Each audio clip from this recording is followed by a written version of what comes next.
ni hafi ya twese twanyarukiraga ku rubuga bita TikTok tugiye kureba video zitandukanye.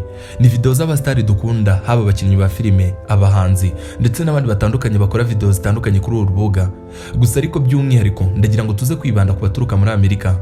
Abo bose twakundaga ndetse twanarebaga buri munsi, tuba followinga, dushyiraho like ndetse na comment zacu. Ubu ibi byose byamaze kugeraho iherezo. Ushaka kwibaza ngo byagenze bite?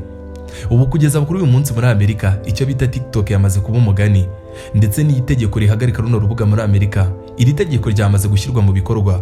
Ni itegeko ryashyizwe mu bikorwa guhera kuri uyu munsi ku cyumweru, nibwo abafite imbuga nkoranyambaga by'umwihariko TikTok muri Amerika, ubwo banyarukiraga ku ma TikTok yabo nta kindi babonaga ni ikibereka yuko urubuga rutemewe gukoreshwa muri Amerika.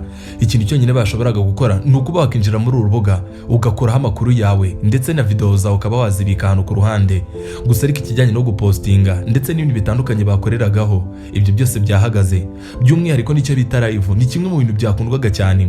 Ni benshi binjizaga amafaranga kuri urubuga baturuka muri Amerika, ariko byamaze kugeraho iherezo. Ni ibintu byatangiye guteza imyigaragambyo itangaje ndetse abenshi batangiye no guhunga. Niyo mpamvu muri aka kanya ngira ngo twinjirane muri iki kiganiro. Gusa ariko ngiye cyo ngusaba, making sure ko wakanze subscribe ubundi usige comment na like. Ibiganiro nk'ibi ngibi dukora ntibikagucike. Ngiye cyo nkwibutsa ni Philox mu bukurikiranye muri aka kanya. Muhaye ikaze mu kiganiro cyacu.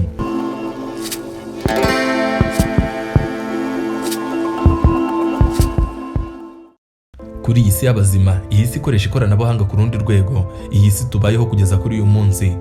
Mu mbuga nkoranyambaga zose dukoresha kuri iyi si, gusa ariko by'umwihariko mu gihugu cy'u Rwanda hari imbuga tuzi zamenyekanye, aho twavuga Facebook, Instagram ndetse na TikTok. Izi ni zimwe mu mbuga zizwe n'abantu benshi cyane. Gusa ariko kugeza kuri uyu munsi turabizi yuko TikTok ari rwo rubuga ruzi imbere y'izindi. Ni rwo rubuga rukurikiranwa cyane ndetse ni narwo rubuga rukoreshwa cyane. Ndetse niyo urebye amasaha menshi abantu bamara ku mbuga nkoranyambaga, dusanga batinda ku rubuga bita TikTok. Kandi niyo twinjiye aho bakura ama application, hahandi abantu banyura bagiye kuzidownloadinga, dusanga urubuga bita TikTok ari rwo rubuga rumaze kudownloadingwa inshuro nyinshi. Ibi byose ni bitwereka yuko runo rubuga rukunzwe cyane. Kandi si ibyo gusa, uru ni rumwe mu mbuga zikoreshwa n'abantu benshi bitewe n'ibyishimo bakuraho ndetse n'uburyo abantu bakora utuvideo mu buryo buboroheye. Izi video zikabafasha gucuruza ndetse no kumenyekanisha ibintu byabo. Rero no muri Amerika niko byari bimeze. Abenshi mu bahanzi, abakinnyi ba filime ndetse n'abanyamakuru ni rumwe mu mbuga bakoreshaga batambutsa amakuru yabo ndetse banamenyekanisha ibintu byabo. Gusa ariko ni na hamwe mu hantu havaga amafaranga menshi cyane. Murabizi neza icyo bita live. Abantu benshi bacaga ku cyo bita live, ubundi bagahabwa icyo bita gift. Zira gift baragenda bakazivunja ibindi bintu zikavamo amafaranga menshi cyane. Hari benshi babikoraga nk'akazi ndetse nk'umwuga. Abenshi binjizaga amafaranga kuri ubu buga atabarika. Hari abinjizaga amamiliyoni ndetse n'amamiliyari ari hejuru cyane. Gusa ariko kugeza kuri uyu munsi ubukene bugiye kubokama kubera runo rubuga. Ubu tuvugana muri aka kanya icyo bita TikTok yamaze guhagarikwa. Ubu ntabwo yemewe gukoreshwa n'Abanyamerika. Ibi ni ibintu byahinduye isura ku isi hose ndetse bitangira no kuvugisha abantu benshi cyane. Mu bitangazamakuru barandika inkuru nyinshi zivugwa bitewe n'iyi nkuru buryo ikomeye. Gusa ariko ushaka kwibaza uti ese byaturutse kuki, byatewe n'iki? Niyo mpamvu ndi hano kugira ngo mbigusangize byose. Gusa ariko mbere yuko dukomeza kujya mbere, making sure ko wakanze subscribe ubundi tugiye tubana buri munsi. Kandi niba hari inkuru twakoze yagucitse, ni inkuru nyinshi zirimo byinshi wakungukiramo, wagenda uzinyuramo. Ni inkuru wakuramo ubumenyi bwinshi cyane.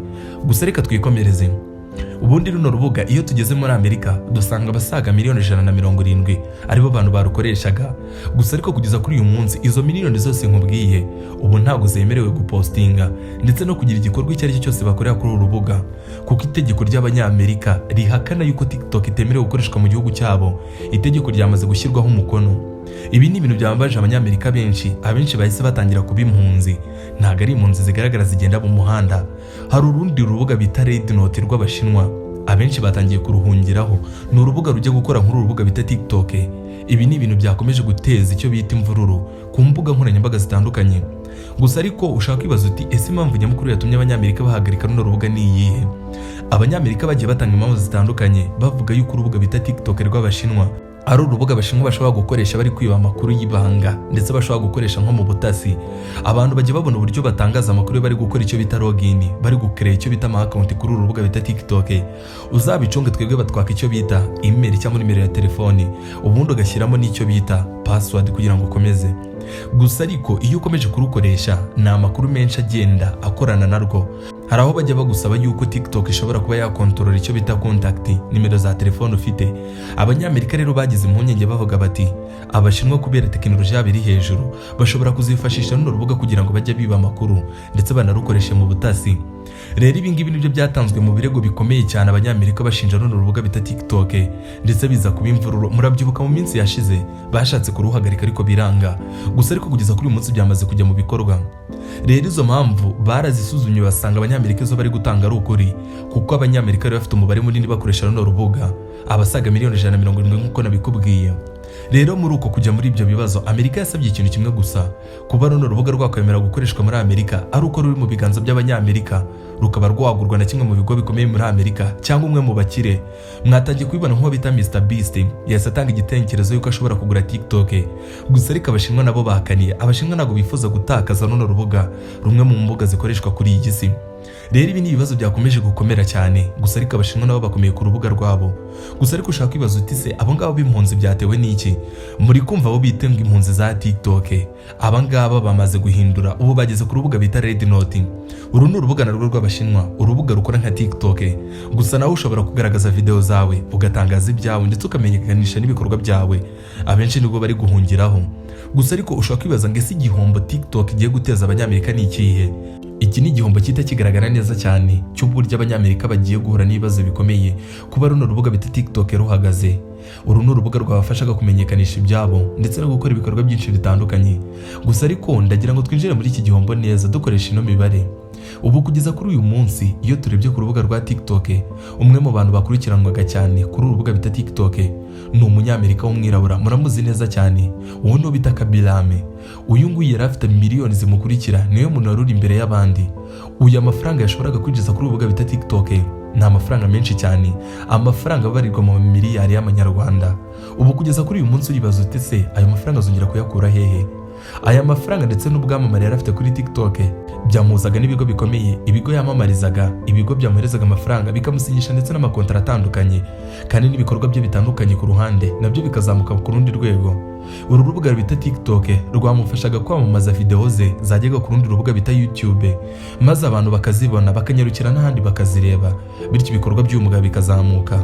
Gusa ariko kugeza kuri uyu munsi uribaza ute se bizagenda bite? Ni ibintu abantu kugeza kuri uyu munsi bari kwibaza bati ese abangaba bazabaho bate mu gihe runo rubuga bita TikTok rucitse muri Amerika burundu? Si uwo gusa kandi turaza kugira n'uko bita Mr Beast. Uyu ni umugabo uzwi muri Amerika ndetse no kuri isi muri rusange. Uyu ni umugabo uyoboye abandi ku rubuga bita YouTube kugira abasubscribers benshi cyane. Gusa ariko no kuri urubuga bita TikTok yari afite umubare munini w'abantu bamukurikirana buri munsi. Uyu nawe yinjizaga amafaranga akayabo menshi cyane, nta mafaranga yari amutunze, amafaranga yamufashaga gukora ibikorwa bye bitandukanye. Gusa ariko kugeza kuri uyu munsi urubuga bita TikTok rwahagaritswe mu gihugu cy'iwabo. Uribaza ute se bizagenda bite? Ese urubuga ni ruhagarara burundu? Ibi bikorwa bakoreraga kuri urubuga rwabafashaga kumenyekanisha ibyabo ndetse bakinjiza n'amafaranga bizagenda bite? Abo ni bamwe nkubwiye b'ibyamamare muri Amerika bamenyekanye kuri izi mbuga nkubwira, kugeza kuri uyu munsi nabo bari mu ihurizo rikomeye ryo kwibaza bati ese niba TikTok ihagaritswe muri Amerika, ese ubuzima bwabo bizagenda bite? Ndetse n'umutungo binjizaga waturukaga kuri urubuga bizagenda bite? Ibi ni ibintu bikomeje kwibazwa na benshi. Gusa sabo gusa hari abantu benshi bakoreshaga icyo bita live. Live ni kimwe mu bintu bihereza amafaranga abanyamerika cyane. Kandi mubyibuke neza, urubuga bita TikTok ni rumwe mu rubuga ruhereza amafaranga abanyamerika cyane, kuko bafite uburyo burenze bumwe bwo kwinjiza amafaranga, haba kunyura kuri gift za live ndetse no kunyura kuri gift ziza kuri video, ndetse n'ubundi buryo bashoboraga guhembwa bitewe n'uburyo video zabo zarebwe. Ubu ni uburyo butandukanye bwaherezaga abanyamerika binyuze kuri urubuga bita TikTok. Ariko kugeza kuri uyu munsi rino tegeko ryahise rihagarika ibi byose. Ubu nawe uribaza uti ese abo banyamerika bizagenda bite? Gusa ariko kugeza kuri uyu munsi perezida watowe kuzayobora kino gihugu cya Amerika, uwo bita Donald Trump, ari gutanga ihumure ku banyamerika bose babwira ko runo rubuga bita TikTok rugomba kugaruka ku neza cyangwa ku nabi. Abantu kugeza kuri uyu munsi bari kwibaza bati ese bizaca mu zihe nzira? Ese bizagenda bite? Ese abafungiye runo rubuga bita TikTok b'abashinwa bazemera kurukura mu biganza byabo baruhereza abanyamerika?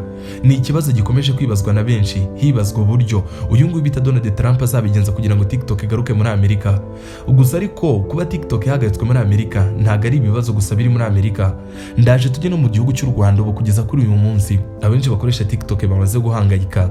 Reka twinjire mu gihugu cy'u Rwanda turebe ingaruka zizaba ku banyarwanda bakoresha urubuga bita TikTok. Kuba muri Amerika rwamaze guhagarara kugeza kuri uyu munsi. Akenshi mwajyaga mubibona abanyarwanda batandukanye bakoraga icyo bita live gift babonaga hafi ya zose mwabonaga ko zituruka muri Amerika. Ni abanyarwanda bibera muri Amerika bakundaga kubahereza icyo bita gift ziri hejuru byatumaga nabo binjiza amafaranga menshi. Ubundi urubuga bita TikTok rugiye guhemba amafaranga akenshi barebera ku bintu byinshi bitandukanye. Uzabicunga ikintu cya mbere baha agaciro, bareba abantu barebye video zawe ibihugu baturukamo. Ibaze niba Amerika kugeza kuri uyu munsi nta muntu wemerewe gukoresha icyo bita TikTok, izo views zaturukaga muri Amerika kugeza kuri uyu munsi ubu zahagaze. Kandi si icyo gusa, hari n'ikindi twajyaga tubona cyakoreshwaga cyane, twajyaga tubibona buri munsi, aho umuntu yashaka gutanga ubutabera ku kintu runaka, aho yakoraga video ari kuvuga ku kintu runaka cyabaye mu gihugu cy'u Rwanda cyangwa ahandi. Abantu benshi baturuka muri Amerika twakundaga kubona aribo bashyiraho komanteri nyinshi zitandukanye ndetse bikanagira uruhare kuba icyo kintu cyakemuka. Reka twigarukire ku ruhare rw'abahanzi. Ubu kugeza kuri uyu munsi mu gihugu cy'u Rwanda twajyaga tubona abahanzi batandukanye bafite ama TikTok akomeye cyane ari hejuru y'abafollowers 100,000. Abo ngabo rero bakoraga video zabo bagashyiraho indirimbo nk'uduce dutoya kugira ngo izo ndirimbo zabo zimenyekane. Ibaze niba kugeza kuri uyu munsi abaturuka muri Amerika batazongera kubona izo video z'izo ndirimbo twakoreraga muri iki gihugu cy'u Rwanda. Ni igihombo gikomeye. Ni handi uzasanga umuhanzi yinjiye muri Amerika agiye gukoraho igitaramo ariko indirimbo yo ugasanga ari inkuru nta na benshi bayizi. Twajyaga tubona ama-challenge menshi, abenshi bakoragaho ubumenyi butandukanye ndetse n'imbyino n'ibindi byinshi bitandukanye, ariko kugeza kuri uyu munsi ubu byahagaze. Ni ibintu bikomeje kwibazwa na benshi ndetse n'ibintu bikomeje guhangayikisha benshi, bibaza bati ese iri hagarikwa rya TikTok muri Amerika bizagenda bite? Ese abantu bakoreshaga runo rubuga muri iki gihugu bo bazabaho bate? Ubu kugeza kuri uyu munsi ni ikibazo cyihurizo kuri benshi. Gusa ariko njya bikugezaho ni Philox Aime, ndagushimiye cyane. Icyo ngusaba no gukanda subscribe ubundi ugasiga comment na like. Ibiganiro nk'ibi ngibi nta handi bisanga, ni kuri Philox TV Show. Ndagushimiye cyane.